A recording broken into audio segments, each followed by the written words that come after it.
How to create a Pinterest account. Let's jump right into the steps.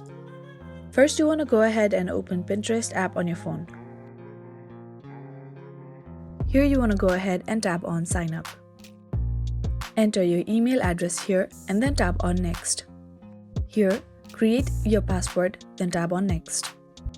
You can edit your name here if you wanted to.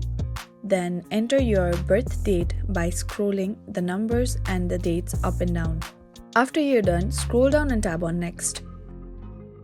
Now, select your gender, then your reason. Here you'll be able to select what are you interested in to watch on Pinterest.